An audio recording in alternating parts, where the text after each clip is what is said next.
Hi, my name's Tammy, and welcome to my channel, From Gratitude to Greatness. I'm glad you're here to join me today. I started this YouTube channel last year, and I just did odds and ends of gratitude videos, but I'd like to do something more, so I've been doing kind of a mishmash of different videos. But on YouTube, you're supposed to choose your niche because of the algorithms. That's how YouTube chooses who will see your video. But I just need a little bit of variety, so I'm just gonna keep with it for a little while and see how it goes. So anyway, I'm a 60-year-old mom of two, and I'm just trying to do something different. My boys are grown. They live out on their own. I have a grandchild. And I'm just here in my house during the day. So I just started making videos, trying something new. And I'm computer illiterate, totally. So it takes me a while. I'm not very good at the editing. So pretty much what you see is the real me. And that's what you get. So I've done a couple cooking videos. In the beginning, I did all gratitude videos. I made a resin table, did some decorating. So anyway, today I just want to speak about our immigrants. I lived in Mexico for 14 years. I was previously married to someone from there, and both of my children were born in Mexico. So I had to get them registered as Americans because I'm American. They could have chosen to be, Mexican citizens when they turned 18. So they had dual citizenship up until then. But so I know how it is, how life is in Mexico for some people, and in South America, Central America, all around the world, because I've traveled and I've seen and I've met people. And I really feel for our immigrants. It's very close to my heart, and I hate to see children torn out of their parents' arms or just torn out of our country after they've been living here.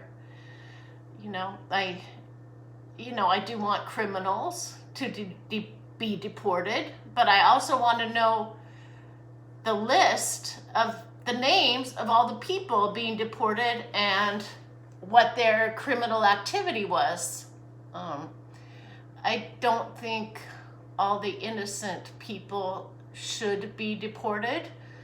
A lot of them they're working and they pay taxes. They get a special number and they can work and pay taxes while they're waiting for their status. I know that it was very difficult getting my ex-husband a green card here in the U.S. back in the day. It took 5 years and a lot of money and the help of a senator to get him status here. And so I know how it is. And we were terribly, bad off or anything, but it still was a lot of money. And I just imagine the people from one of those countries who spend their life savings, which isn't very much, to come here to try to work to have a better life. And it's just hard for me to see them being taken away, especially so brutally and horribly, by masked men. What is that?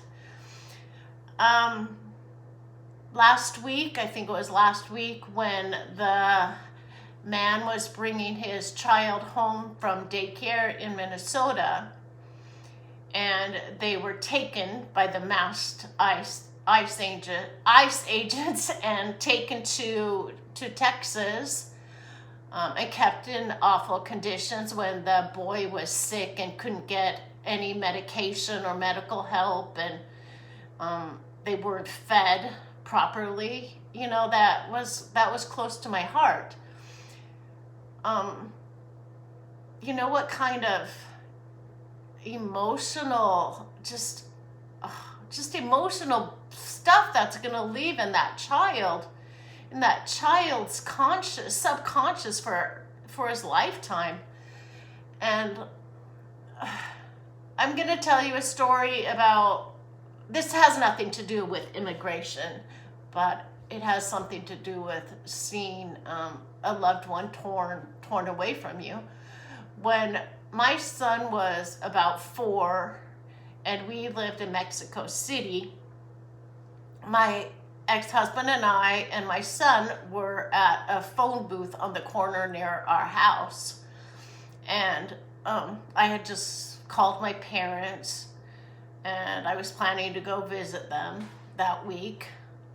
So I just hung up, and all of a sudden, this red, fast, loud car pulls up alongside of us and grabs my husband. 4 men, each man taking a limb, one for each arm and one for each leg, and lifting him and tearing him away from us and shoving him in the car.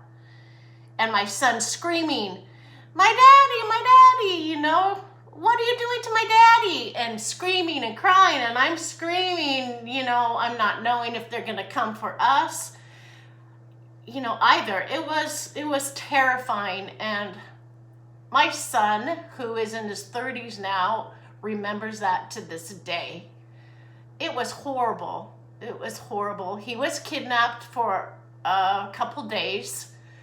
We had to pay, I don't know how much we paid in ransom, but I gave my jewelry to my brother-in-law, and he gathered money, and he figured out everything and got him back within a couple days.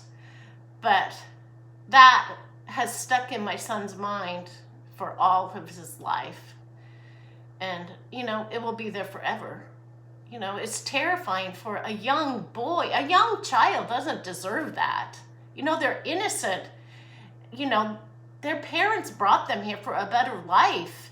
And now he has to suffer with the emotional consequences of that forever. And I just, when I saw that, it was just heartbreaking to see that father and son get taken away.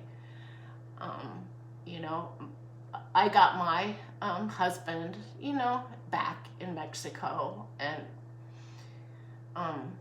he was taken because he was around people who weren't so good. So that was on him. But when we came to the United States to stay at my parents' for a couple months right after that, literally every person we saw, my son would say, "The bad guys took my daddy, the bad guys took my daddy, are they gonna take him again?" Because my son knew when he got brought back, you know, and was reunited with him. But then we came to the US for a couple months. But he'd said that for at least a year, telling everybody and just crying about it, scared. You know, that poor boy in Minnesota, you know, he may be back at his home that he knows in Minnesota, but he's gonna have the emotions with him, you know, forever. And hopefully, you know, he can stay in this country with his father, with his family, and have the life that he deserves. You don't know how hard people work in other countries just to live, just to get by. You know, I knew people in Mexico who had floors just made of dirt.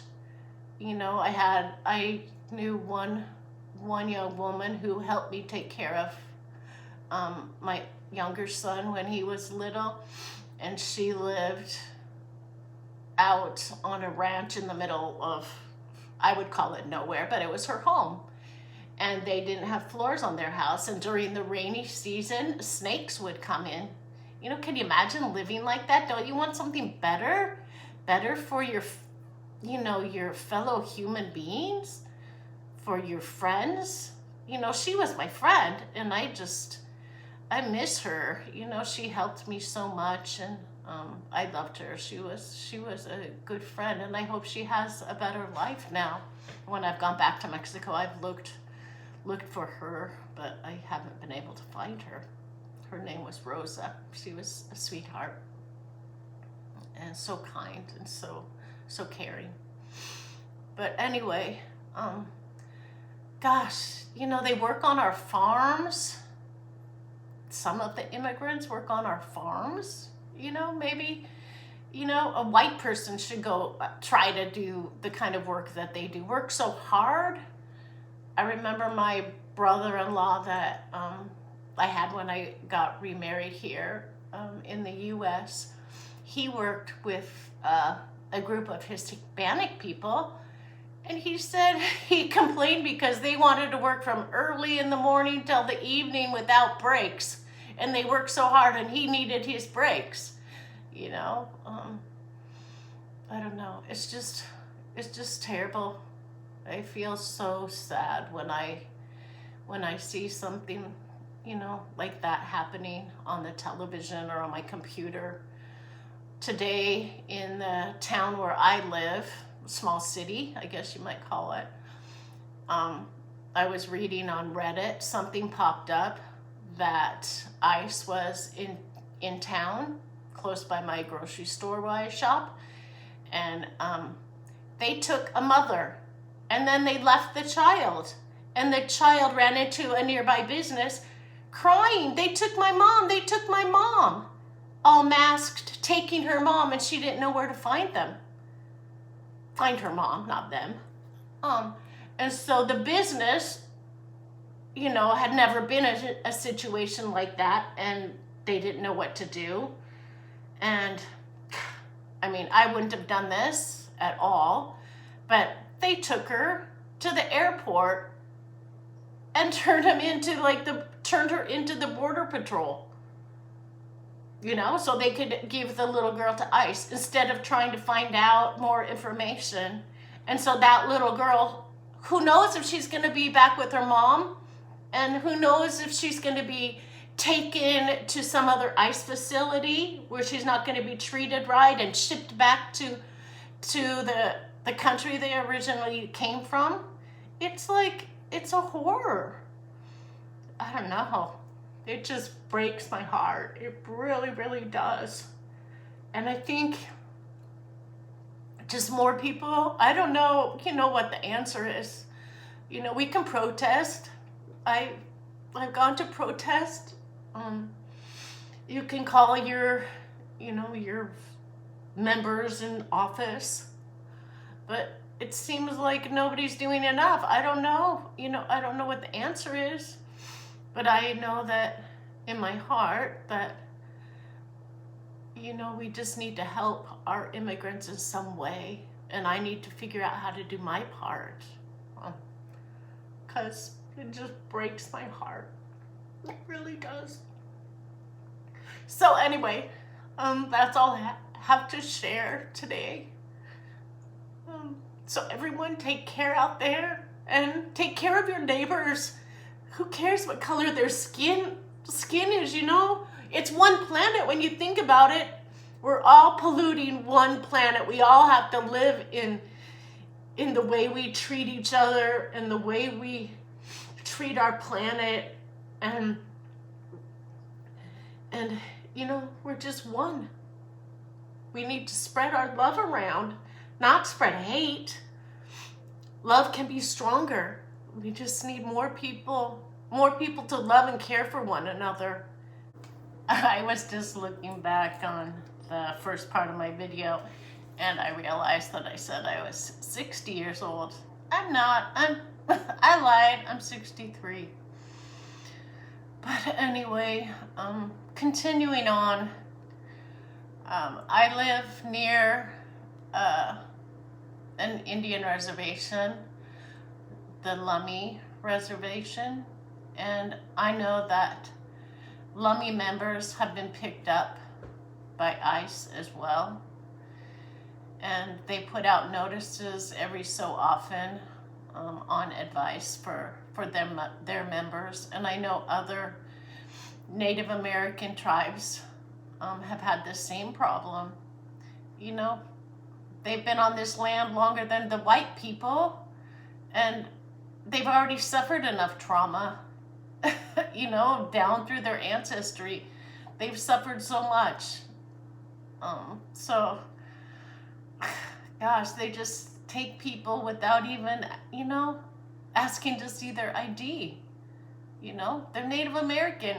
They've been here forever. Their families have been here forever. It's just so awful why everybody has to be frightened and scared that you could be taken off the street anytime, you know, just driving down the street and you look different, you know, and they can just grab you.